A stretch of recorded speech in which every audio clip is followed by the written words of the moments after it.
Okay, well, like I said, good morning, everybody. Um, as you can see, we're going to be kind of doing a follow-up to the last talk I gave about a month ago, which was on the coming of Elijah, where it's talked about in Malachi 4, but whether that's something that's already happened or if it's still future, and whether it's actually Elijah or whether the role of the second coming of Elijah was fulfilled by John. And that's kind of the conclusion we came to last time. And there's some questions on it because, I don't have time to talk about as many things as I want to. Um, and I did send out an email addressing one of the questions that I had, and I think others had too. And that had some good feedback. So we're going to cover that and just a number of the other things because, whenever you're looking at stuff like this, it's like it's not just looking at objections. We're going to be learning a lot of other things that are related to this too.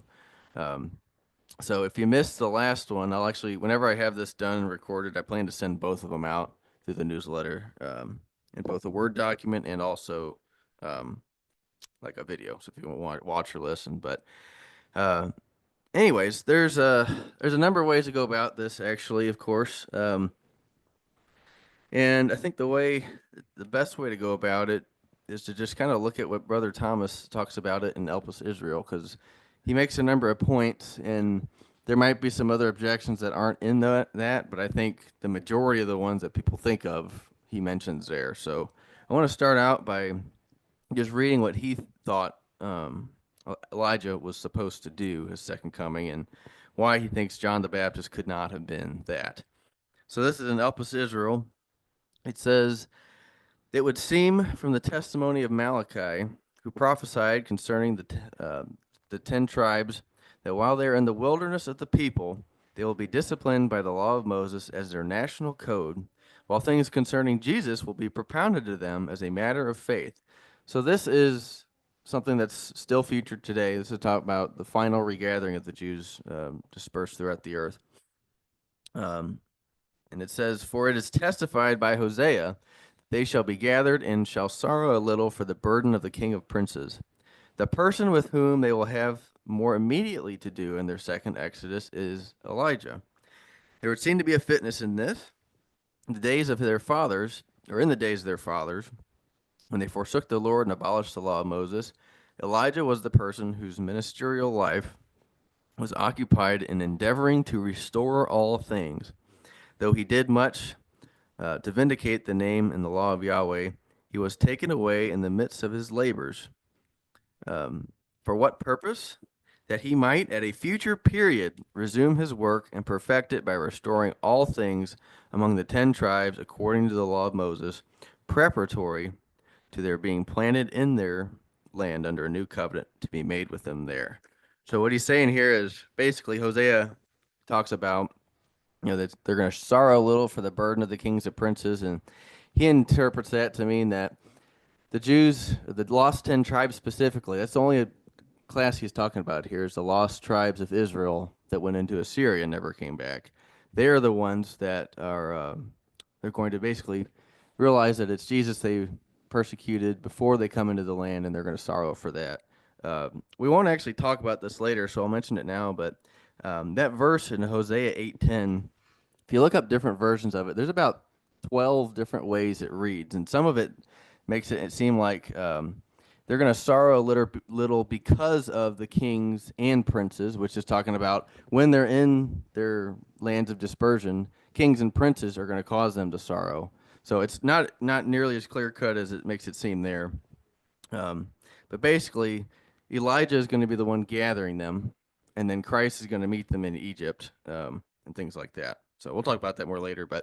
And here it continues. He says, "But it may be objected that Elijah has come already, and that John the Baptist was he. True, in a certain sense he was. John was Elijah to the house of Judah, in the sense of his having come in the spirit and power of Elijah. But John was not the Elijah who talked with Moses on the Mount of Transfiguration. The latter the latter is Elijah to the house of Israel. The scribes taught that Elijah must precede Christ, which Jesus approved, saying, Elijah truly shall come first and restore all things. He said this after John was put to death. John did not restore all things, but Elijah will. and that too before the Lord Jesus makes himself known to the 10 tribes whom he will meet in Egypt. So, in that paragraph, that's what we're going to kind of dissect and like reasons why John is not Elijah. One, we can say, John said that he was not Elijah because the Jews asked him, "Are you Elias?" And he said, "No." Um, Number two, John was Elijah to the house of Judah, not Israel. And Brother Thomas's point there is the book of Malachi was written to Israel, and Israel was carried away and things like that. Um, and then in John's day, Israel was still technically carried away, so he couldn't have possibly have appeared to Israel. So it doesn't fit there. Number three, John only came in the spirit and power of Elijah, but it's not Elijah himself. And basically, this assumes that Malachi 4 requires that Elijah himself has to be there. Um, the fourth thing is, and there's a total of 7, so there's an end to this. Elijah appeared on the Mount of Transfiguration, and that was not John because John was dead at this point. Elijah is supposed to restore all things, but this too was said after John had been killed, and therefore it must apply to Elijah's future coming. As we saw earlier, Elijah is needed to lead this second Exodus. He's kind of to play the role of a second Moses, basically. And then lastly, as a result of that, Christ is going to meet these tribes in Egypt as a result of Elijah's work. So basically, all we're going to do is go through each of these and look at them and see what the impact they have on things and what's valid and what's not.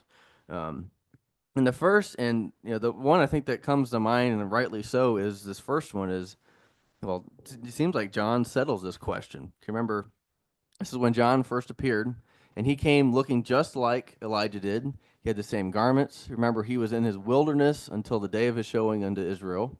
So people didn't even know who he was until there's this random guy who shows up in the same exact place that Elijah was taken up, saying the things that Elijah was supposed to say. So here's what it says in the record of John: when the Jews sent priests and Levites from Jerusalem to ask him, "Who art thou?" And he confessed and denied not, but confessed, "I am not the Christ." And they asked him, "What then? Art thou Elias?" And he saith, "I am not." "Art thou that prophet?" And he answered, "No." So there are actually 3 questions here. I used to think there were 2. I would look at it as, okay, they're asking if he's Christ. He says no. And then seeing, are you Elias? Are you that prophet? I thought that was kind of the same way of, asking if he was Elijah, but it would be kind of redundant to do that. So before we talk about the Elias part, that's the most pertinent, of course. It's interesting. This last question, "Art thou that prophet?" What are they actually talking about here? Well, this is actually Jewish belief based off of what was told in the days of Moses, back in Deuteronomy 18. It says, "The Lord thy God will raise up unto thee a prophet from the midst of thee and of thy brethren, like unto me. Unto him ye shall hearken." So the Jews, we know this is, of course, talking about Christ, but the Jews didn't know Christ at the time, so they didn't know who this person was. They thought it could have been any of the Old Testament prophets. It's pretty a popular thought that this was referring to Jeremiah, who would reappear, so they didn't know. So they're like, well, if you're not the Messiah and you're not Elijah, are you the prophet that we've been looking for? And he also said no. So John Gill has some interesting commentary on that, but that's their intent when they're asking that question here. But our focus, of course, relates to the Elijah aspect. Now, it has to be, I think, understood that like many of the Jews in Christ's day, Brother Thomas believed, and I guess a lot of others as well, that Elijah was taken into heaven itself.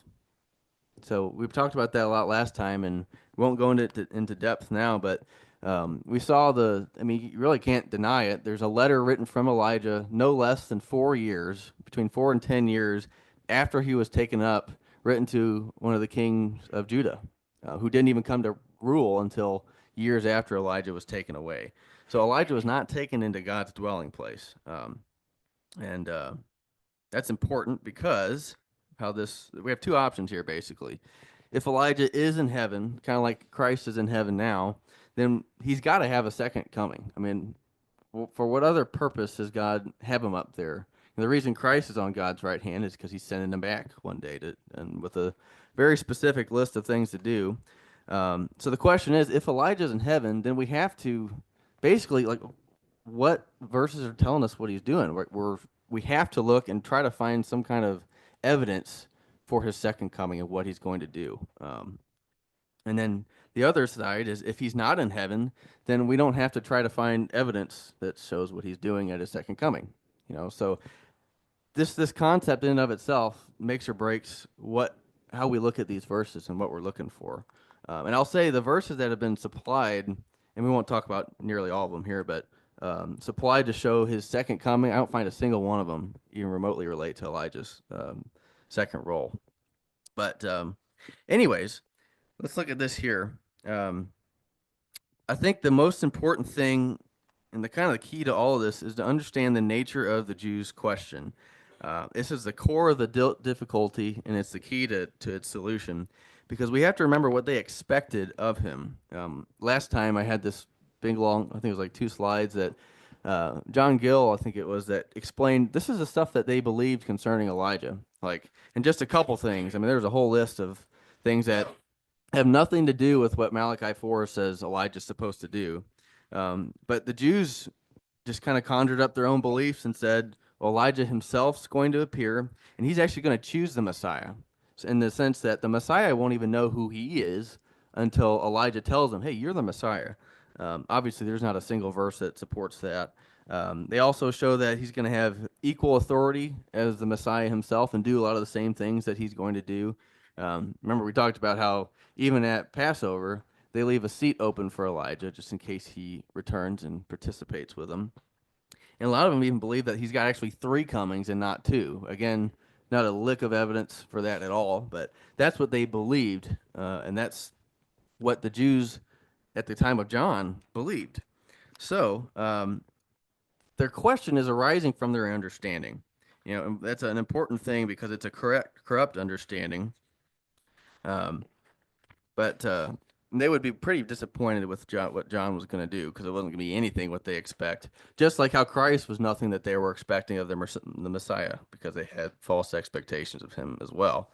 And again, it's got to be remembered that he was out of view of Israel and people until God told him, now you start preaching. So for all they knew, Elijah could have come back, because we saw he's appearing in the same place that Elijah was taken up. Elijah could have descended down from heaven. They didn't see it. He just this random guy in the middle of the wilderness calling for people to repent. So therefore, they approach him. He's got camel's hair. He's got a leather girdle just like Elijah. And they ask him, are you Elijah? Because all appearances, they don't really know exactly what Elijah looked like because they didn't have photographs. They have a description. So by all appearances, this has got to be him. They're not asking, are you the coming or the Elijah that we're supposed to look for? They're asking, are you Elijah the Tishbite? Because that's what they expected. Now, again, they were going to be very disappointed here. But when John says, no, I'm not Elijah, it's the only correct answer there is, because that's the question they're asking. He's not the individual. But like Christ says, it's I don't think I have it on here. It's Matthew 11:15 or 14.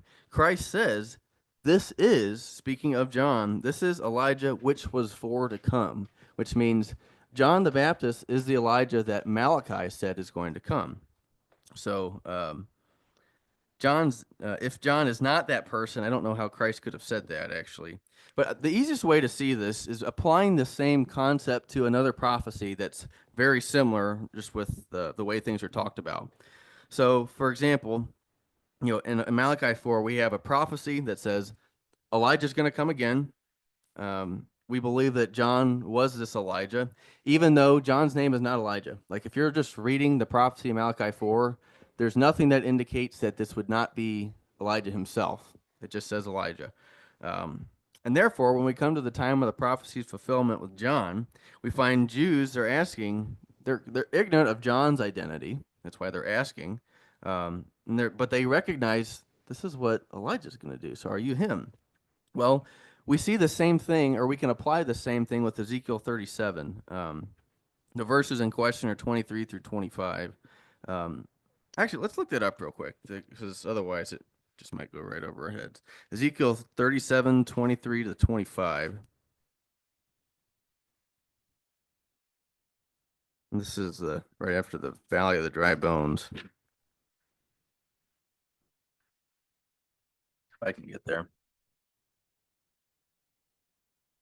37:23 to 25. It says, neither shall they, talking about Israel, defile themselves any more with their idols, nor with their detestable things, nor with any of their transgressions. But I will save them out of the land of the dwelling places wherein they've sinned, and will cleanse them. And so shall they be my people, and I will be their God. And David my servant shall be king over them, and they all shall have one shepherd. They shall also walk in my judgments and observe my statutes and do them. They shall dwell in their land, and so on. So, um, and then at the end of verse 25, it says, and my servant David shall be their prince forever. So it's a very similar thing. It doesn't say, there's no indication that this isn't actually David. It just says David. So we can take this prophecy and just kind of put it in the same sort of format. So let's fast forward to the future.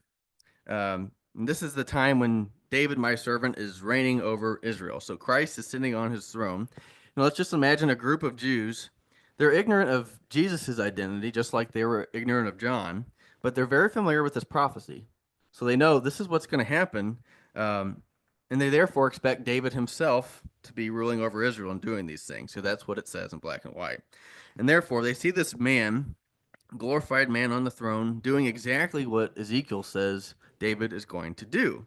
And so they approach him and they say, are you David? Well, that's exactly what they're doing with John. How would Christ respond? I mean, he's not going to say yes because they're expecting David, the son of Jesse. The only correct answer would be, no, I'm not David. And of course, he could expound on that and say, well, I'm the seed of David. I'm David as in the beloved of the Lord and, the first one to rule in Jerusalem and all those other things. But it's in that way, I think it really helped me see this is the only way that all the stuff I find makes sense. But the big question is, why would John not explain this more thoroughly to them? And actually, I ask myself this a lot with things that Christ said with the Jews. I mean, he gives them the answers that they're asking for, but he doesn't expound on it like I do and talk about it for an hour, um, he's given them as much as they're asking for, and they need to ask for more, but they don't. But we can talk about this a little bit and why he might not have. One thing to consider is that during this time, I mean, the Romans were ruling over Israel at the time, and it was pretty rough. I mean, a lot of even the religious parts of the nation, they were requiring a lot of money from people. The Romans were taxing heavily and so on. So people were looking for a Messiah. They were looking for Elijah. And you have a lot of imposters that arose. And if you read in Josephus, you see there's a lot of people who came and said, I'm Elijah. And then they do this and that. And same thing, they say that they're the Messiah. And some of them actually make it remarkably far as far as deceiving people goes. But the way it ends every single time is they either are killed or they admit their falsehood. So for John to come out and just say, I'm the Elijah that's supposed to come and start doing all these things like everybody else is doing, it's going to throw him exactly in the category with everybody else. So instead of telling Israel that he's the Elijah to come, what he was going to do is he was going to show them through his coming and his deeds. Because we know actions are they speak much louder than words do. And it's a general rule of truth, I think, that what we do tells people more about us than what we say we are.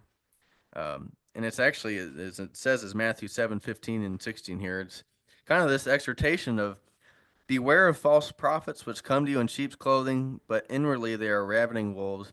You shall know them by their fruits. So it's what you do.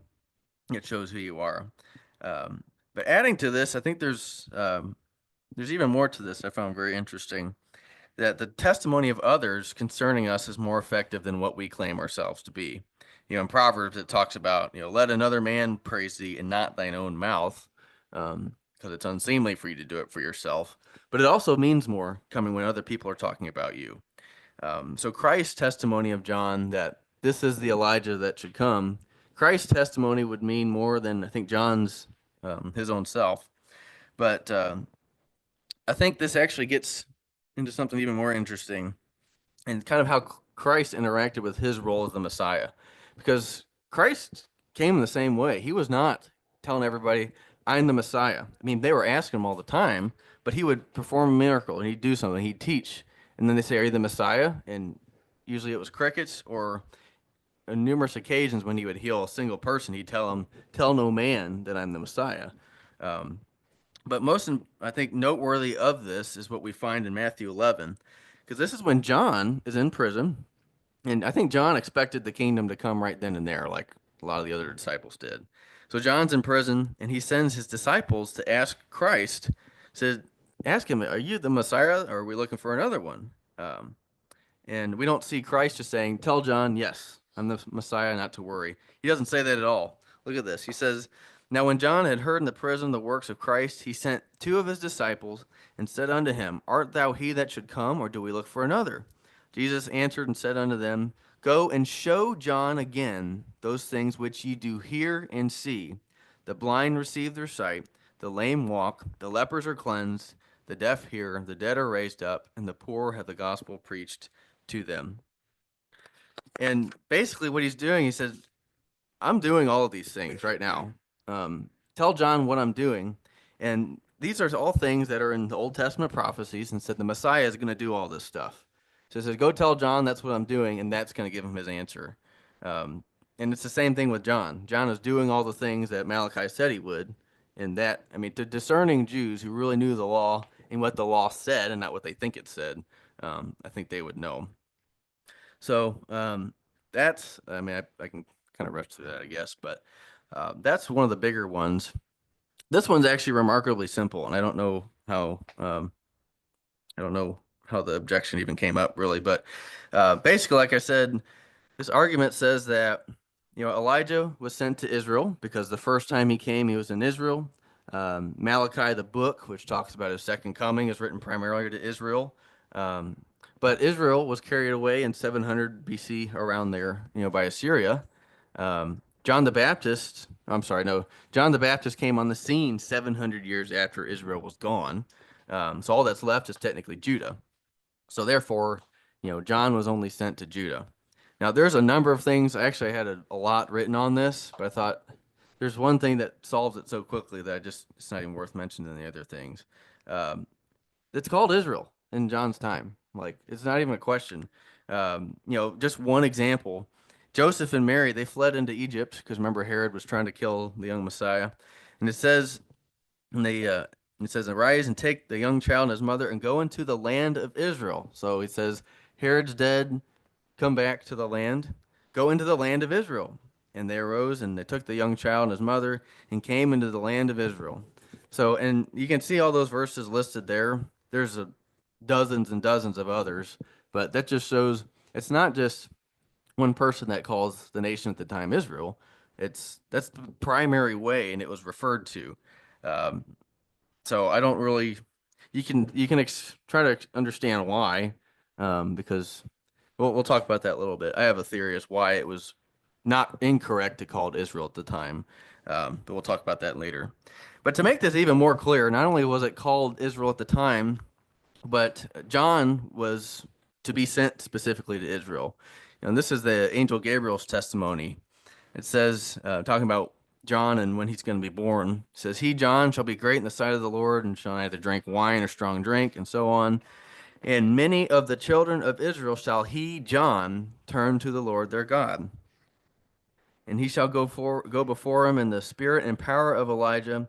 And this is the thing that Elijah is supposed to do in Malachi 4, to turn the hearts of the fathers to the children and the disobedient to the wisdom of the just, to make ready a people prepared for the Lord. And he grew and waxed strong in spirit and was in the deserts till the day of his showing unto Israel. So if they were only strictly calling it Judah, that would be something, but they call it Israel all the time. And even more so, John's own testimony, talking about the Messiah and him coming. He says that even I, John, knew not the Messiah, but that he should be made manifest to Israel. Therefore, I'm come baptizing with water. So John's saying the reason I'm coming is to manifest the Messiah to Israel. So, like I said, I found that one fairly easy there. But This third one here, kind of interesting.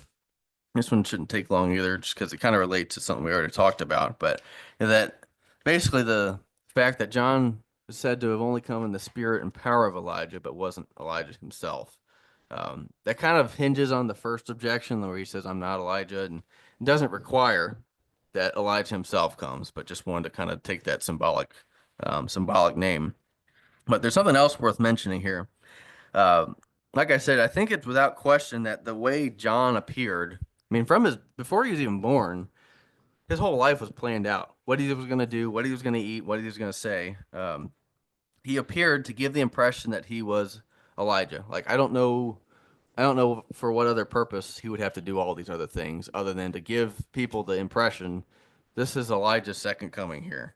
Um, but why did it have to be John, I guess, and not Elijah himself? Well, my answer to that would be that, it's because of the law of death that rules over man. I mean, God works in ways we can understand. He works within the parameters of his own laws that he's set. And as it says, it's appointed unto men once to die. Um, Elijah had to die at some point. He couldn't have lived the whole time from, basically 700 years or longer, actually, I guess. So it really wasn't possible for him to live in Christ's day. So God basically designed events to make it look as if he had. And that's why Elijah was taken away in the way he did, to give the impression that he was reserved by God. Not that he actually was, but it's all about giving the impression of it. But part of this, too, is this concept of manifestation. And I think this is another way we can see him being the Elijah here. Because when we think about Christ, I don't think anybody would disagree if we said that he came in the spirit and power of God, but he wasn't God himself. He couldn't be God himself for obvious reasons. So therefore, he came in the spirit and power of God. That's why his name, as it says in Matthew 1, his name would be Emmanuel, which being interpreted is God with us. Um, so everything Christ said and did is exactly what God would do. That's why we can say he's God manifest in the flesh. We can say the same thing with John, who came in the spirit and power of Elijah, was raised to do everything he did. So I don't think it's incorrect to say that he's intended to be at least Elijah manifested again in the flesh. Um, Now, this one I find very interesting. Talking about, like Brother Thomas said, well, the disciples saw Elijah and Moses in the transfiguration. John was dead at this time, so that couldn't have been, that had to be Elijah himself. Now, we talked about this a little bit last time, but in that how the whole transfiguration was a vision, but we need to talk about it a little bit more here. But again, if he believes Elijah's in heaven, then that's what modern Christian believes. They look at this like, well, of course these people are here. They're already glorified, right? As we speak right now, it's nothing for them to appear on the mountain with Jesus here. But there's two ways we know this is a vision. The first is that Christ said it was a vision, and it's in Matthew 17:9. This is the next thing he says to them when he comes down. He says, "Tell the vision to no man until the Son of Man be risen again from the dead." Now, this word vision, there's a couple different words used to just to translate into the English vision, but the word here is this Greek haroma, and every appearance of it you can see listed there. I mean, that's every place it shows up in the Bible, and in every instance, it refers to a divine revelation, like a vision in the sense of God's showing somebody something that they wouldn't see naturally. Just for instance, one of these, I know it's in Acts, when Peter saw this sheet knit of clean and unclean animals come down from heaven, I think it was 3 times. God told him, "Rise, Peter, kill and eat." It didn't actually happen. This is something that's, you kind of call it a trance or something like that. But that's the same word used to describe this here that Christ says, when you saw Elijah and John, this is a vision. Um, but the other reason is basically it's why they had to wait. He's like, wait until I'm raised from the dead to tell anybody about this. And it's like, well, what's the purpose of that? Who cares? Why would you want to wait? But it gets directly down to first principles, because not only does Christ appear in a glorified state, but we see Elijah and Moses are glorified here too. I mean, there's not even a question. In Luke 9, it says Moses and Elijah who appeared in glory. So this is a vision actually of the kingdom, and Christ tells us this too. Um, but like I said, for instance, for those who believe in heaven going right after death, there's no problem for Moses and Elijah to be in glory here before Christ has even died. They're already glorified here. How is that even possible? Um, and it's not possible. That's the fact of the matter, because nobody can be glorified before Christ is. The scriptures teach that all men return to dust, and they must await the return of Jesus, who was, in order for them to be resurrected, then judged, and then, if found acceptable by Christ, then they're glorified. So at this point, Christ has not even died yet. So, and as we know too, in 1 Corinthians 15, it talks about him being the first fruits of them that slept. So it literally means he's the first one to attain eternal life. But if this whole thing's just a vision of the coming age, it makes perfect sense. Um, but So basically, they had to wait because until Christ himself had been raised, all this was basically a promise. Just like all the other promises of inheriting the land, it wasn't legally possible or legally sealed until the blood of the everlasting covenant had been shed, which is Christ's blood. Um, so we can see here in First Timothy or Second Timothy 4, nobody's glorified till he comes, because when he shall judge the quick and the dead at his appearing and in his kingdom. But I think the most important part of all this is, there's three different gospel accounts of the transfiguration. For some reason, Matthew, they divide the chapters up weird. I think in Mark and Luke, you can see this more easily just because of the chapter divisions. But before every single account of the transfiguration, it is immediately preceded by Christ telling his disciples, "There will be some standing here which shall not taste of death till the Son of Man be risen from the dead." Now, uh, the taste of death means to experience it at all. I mean, in Hebrews 2, it talks about Christ that, he by the grace of God should taste death for every man. So for them to not even taste it means they don't die yet. Like in that current temporal life, they were going to see Christ coming in his kingdom. And then they have the transfiguration. So that's just the transfiguration's the fulfillment of that little prophecy there. So basically, the whole thing's a vision. Elijah and Moses himself don't have to be there literally. Um, this is another interesting one, talking about how John did not restore all things like Malachi said he would. Um,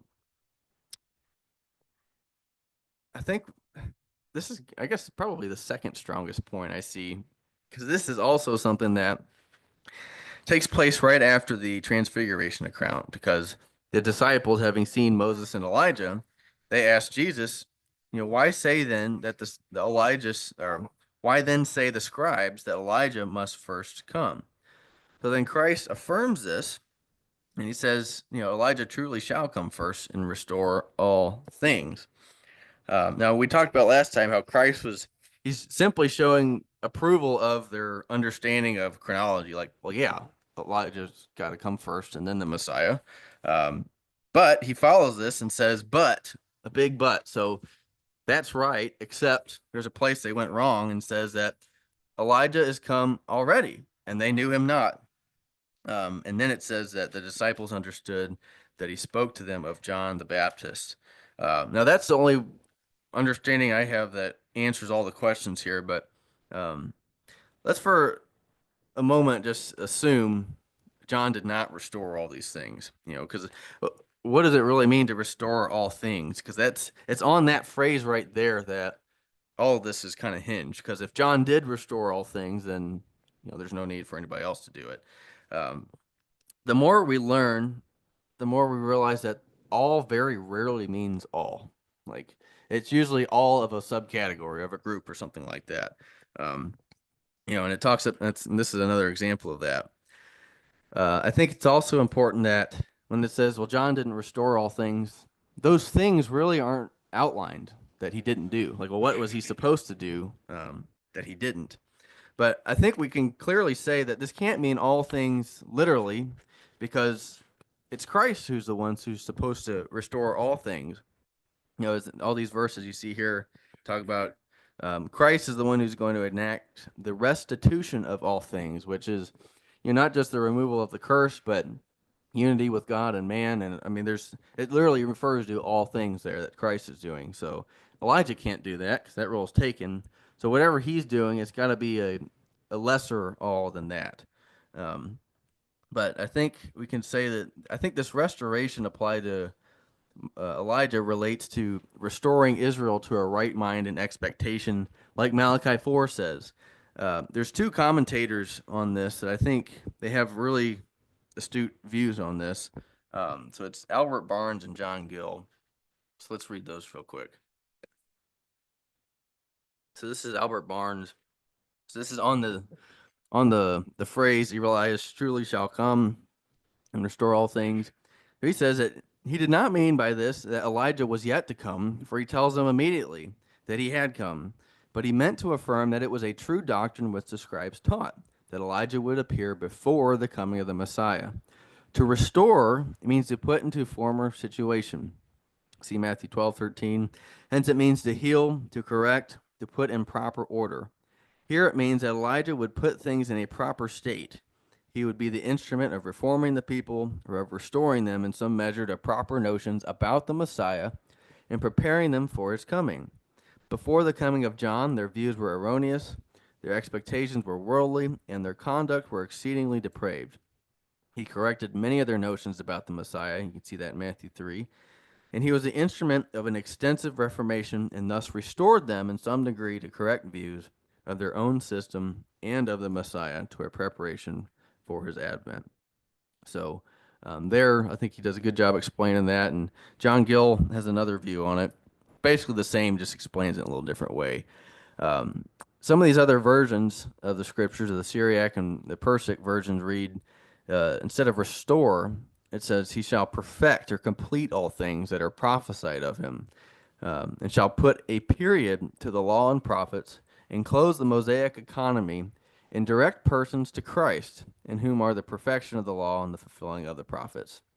The Arabic version reads, he shall teach you all things, the whole of the gospel being reduced to these two heads, repentance toward God and faith in Christ. Those are the two things that John was preaching. And it says, both of which were taught by the true Elijah. But the truest sense of the phrase is to be learned out of Malachi 4:6. So this is going back to the prophecy about him. He shall restore, he shall turn all things, the heart of the fathers to the children, and the heart of the children to their fathers. And this is explained in Luke 1 about John, that he's, basically we already read that, but he's just saying this is a different and better work than what the Jews assigned to him. So, what John actually did is way better than the false things that the Jews made up about him. But in short, this term to restore all things refers to Israel and the prophecy John's going to fulfill. So I think we can just look back at Luke 1:17 and, this is what Elijah was going to do. Here's the verses that say John's doing it. I think it's that simple myself. But there's actually, and if you look at the word to turn, this is in the New Testament, of course, about John. This is Strong's, I don't remember how to say the word, but the word turn means to revert, literally, figuratively, or morally, or to restore. So we can replace this word turn in Luke here and say, John's going to go forth in the spirit and power of Elijah to restore the hearts of the fathers. So, I mean, it matches very well when you actually look at what these original words actually mean. Now, but that aspect of timing is kind of important here too, because like a lot of these things were said after John was dead. And I think it's supported by the fact that it's the future tense. Like, why then say the scribes that Elijah must first come? Like, that's something that has to happen in the future, supposedly. But if we look at how the question is asked, I think the difficulty disappears. So, they say, why must he first come? And Christ answers, Elijah truly shall first come. So that's also future tense, and restore all things. But then he says, I say unto you, Elijah's come already. So since the scribes believed that he hadn't come yet, of course, the scribes are going to ask, this is in the future tense. They didn't think John was him. So Elijah's got to come before the Messiah does. And that's one reason why they didn't think Jesus was the Messiah, because they're looking for Elijah the Tishbite, who was not showing up.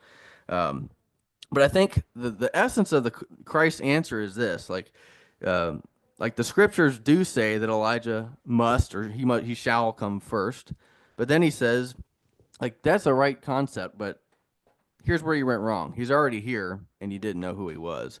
And I think the easiest way to see this is to also take the same thing and put it in a different situation. Um, concerning Revelation 16, it talks about the Euphratean power is going to dry up, and then these frog-like spirits are going to go forth and deceive the nations. So basically, some people believe that hasn't happened yet. That refers to the Ottoman power, which has been gone for over 100 years now. But some people believe it hasn't happened yet. So people could ask me, so why do some say that the Euphratean power must first be dried up before the frog-like spirits go forth? And what I would say is, well, the Euphratean power truly shall dry up first, because that's what the scriptures say. But I'm telling you that it's already happened. So in that sense, you can kind of see how these tenses make sense here.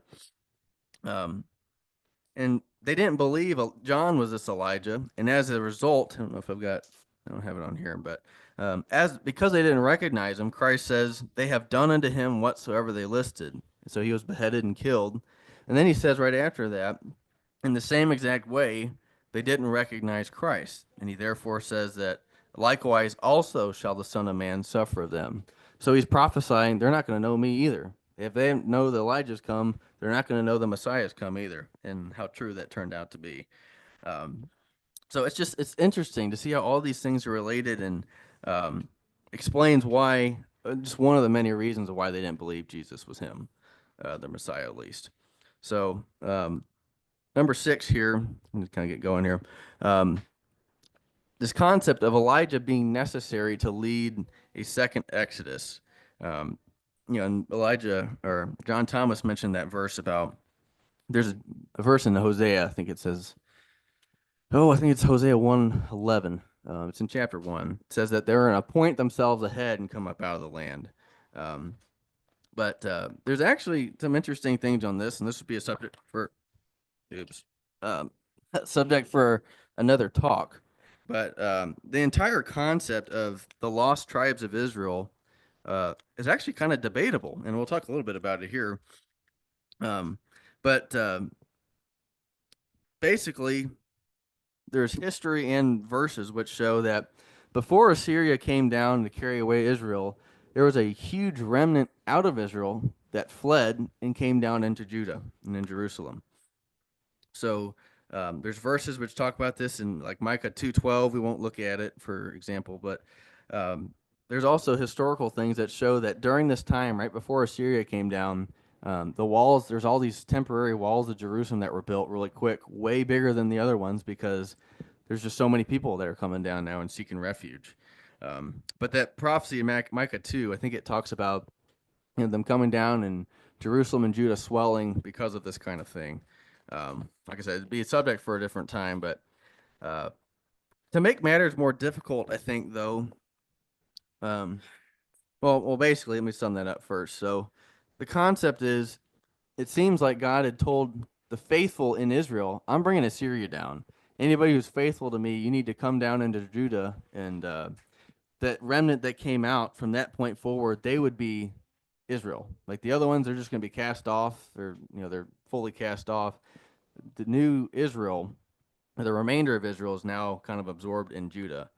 And I think that's one reason why, when we come to the time of Christ, they're calling it Israel, because it's not necessarily incorrect to call them both, because you got people of both nations in the land there. But to make matters more difficult, 200 years after Assyria came down, Judah itself was also carried away into Babylon. And then they came back from Babylon. Some stayed in Babylon. But in Christ's day, we have some people who are in the land, and then we've got some Jews in Babylon, and we've got some Israelites in Assyria still. So they're still kind of all over the place that they need to be gathered. And it seems that there's a lot of thoughts on this, and I'm not convinced of one yet, but James, in the very first verse of his book, he says he's writing to the 12 tribes which are scattered abroad. Um, it seems interesting that he would write to all the dispersed Jews. That seems to be what he's saying here. Um, but I'm suggesting as a possibility that he's referring to all these 12 tribes, meaning that 10 of them, they're not gone forever. They're still out there. They're just in their foreign lands. Um, but all of this, like I say, is negligible basically because even in the people in the land in Christ's day, the Romans scattered them to the four corners of the earth. So basically, however you want to look at it, the people who have to be gathered now, they're of Judah and they're of Israel. So Brother Thomas is saying Elijah's only appearing to the 10 tribes of Israel. Well, so does that mean he's just going to ignore all those of Judah? I mean, there's a mixed multitude that has to be brought back either way. I don't see how you can filter it down where he's ignoring the Jews and bringing back the Israelites. Um, but then there's some logistical issues of, you know, all of them coming up through Egypt. Because like with Moses, we know that with all of Israel was in Egypt. Like with Christ, I'm getting ahead of myself here, but the regathering that's needed now, it's from everywhere. I mean, there's verses here you can see that I'm bringing the seed from the east, from the west, the north and south, from the ends of the earth. Isaiah 11 talks about even mentioning a lot of these specific lands, and this is important too. The Lord shall set his hand again the second time. So this is like the second Exodus to recover the remnant of his people from Assyria, Egypt, Pathros, Cush, Elam, Shinar, Hamath, and the islands of the sea. And this is the important part. Um, in the end of 12, he shall set an ensign for the nations and assemble the outcasts of Israel and gather together the dispersed of Judah. Because I may have skipped it over in my notes here, but there's one thought that basically any Jews who are in Israel today, they would be considered Judah, and anybody who needs to be gathered still is considered Israel. So regardless of who they actually are, or what their lineage is, anyone in Israel is Judah, prophetically named, and anyone outside is Israel. But that's a problem here because it shows that both of them need to be gathered here in Isaiah 11. So hopefully that makes sense. But the other thing here is just the methods of how they're going to be gathered, because it's not like in Exodus where you have Moses who's leading them out. They're coming from all different points of the earth, and the prophecies which show them coming back seems to indicate that Christ is calling them back as compared to leading them individually like Moses did. Zechariah 10:1, where it says, I will hiss for them and gather them, for I have redeemed them, and they shall increase as they've increased. I will sow them among the people, and they shall remember me in far countries, and they shall live with their children and turn again. And I will bring them again also out of the land of Egypt, and gather them out of Assyria. So Egypt's part of this, of course, but that's not the only place. This word hiss, it means it's a shrill or a whistle, so it's literally a whistle to get people's attention and have them come back. Um, Isaiah 5 also expounds on this, talking about this ensign set up for the nations from afar. He will hiss from the ends of the earth, and behold, they shall come with speed swiftly. So he's not pulling them in the sense of going to that place, gathering them, and walking them back. They're coming with speed swiftly. And none, just like in the days of the Exodus, none shall be weary nor stumble among them. None shall slumber nor sleep. Neither shall the girdle of their loins be loosed, nor the latch of their shoes be broken. And you remember they walked, I think, for 3 days and nights straight out of Egypt to get to the Red Sea. And these same things are said where their clothes, nothing was wearing down. There's also verses which talk about their journey being made very easy, which I think explains the swiftness with which they're coming. Like it actually talks about him parting the Red Sea again for them and all these other rivers they come to. But Christ sitting on his or his eternal throne, he doesn't have to be there to do that. This last one, I know I'm over, so I'll kind of rush through this, but um, this is Christ meeting them in Egypt. So this is assuming the one we last talked about is true. And I think it's untenable that all of Israel, all the dispersed are going to be brought to Egypt. Christ is going to meet them, then they come into the land. Um, but so there's basically two verses which are used to support this. One's Hosea 11, which says, "When Israel was a child, then I loved him and called my son out of Egypt." This is one verse I think Brother Thomas cites to show they're going to come out of Egypt again, which is true. It's just not just Egypt. But as far as the scriptures go, it shows two applications of this.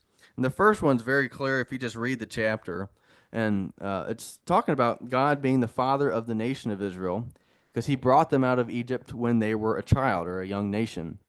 I mean, before the Exodus, there was no nation of Israel. Like it was the people because they were just basically tribes. But when they came out of Egypt, this is when the nation of Israel was born. They received a law and a national identity at Sinai because of God. So that's what I think the primary thing is the prophets reminding the people in Hosea, God created this nation, and therefore He's emphasizing their responsibility to Him. The other aspect is actually specifically called out, and it refers to Christ. And again, this goes back to when Joseph and Mary had to go down into Egypt to flee Herod. And it says that God called them out of Egypt, said, "Come into the land. The man that seeks the child's life is dead." And this was done that it might be fulfilled, which was spoken of the Lord by the prophet, saying, "Out of Egypt have I called my son." So, it makes sense with Israel coming out of Egypt because all of them were in Egypt at the time. Christ, He was only central in Egypt. He came out. But then you have the scattered Jews. It doesn't make sense if you're applying it that because they're coming from all the countries through which He's driven them. But and I think that explains why Christ is summoning them instead of leading them. So where it does say in Ezekiel, but this is the other verse, it's Ezekiel 20. We won't read all of it basically, but it says, "I'll bring you into the wilderness of the people, and there will I plead with you face to face. Like as I pleaded with your fathers in the wilderness of the land of Egypt, so I'll plead with you."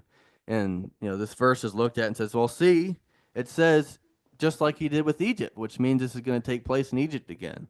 Well, it's not what it says. It says it's going to take place in the wilderness of the people, but it's going to be like it happened with in Egypt. So it's the same action. It's a different location.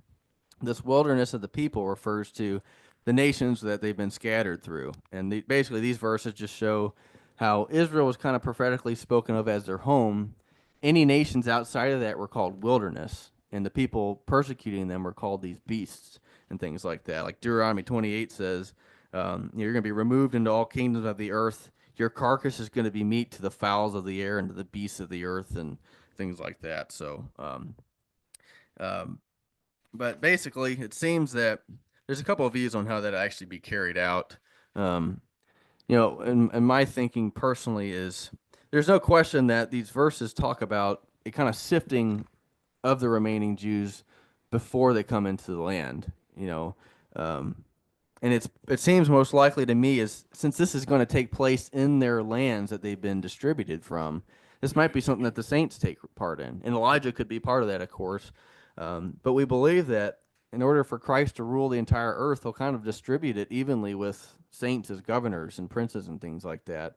And that could be, and this is just a suggestion, but it could be a role of the saints at the time. So there's other things we could talk about, like a highway that's going to go from Egypt to Assyria, which just shows that they can't all come from Egypt. It just doesn't make sense. But I think the concept of Elijah being in heaven kind of forced an interpretation of these things a certain way because, well, what else is otherwise? We don't know what Elijah's supposed to do. But my thought is, not that He doesn't have to do anything, but He doesn't have a second coming like has been thought. But so basically, that's my thoughts. I got some others I could share, but we're well over time.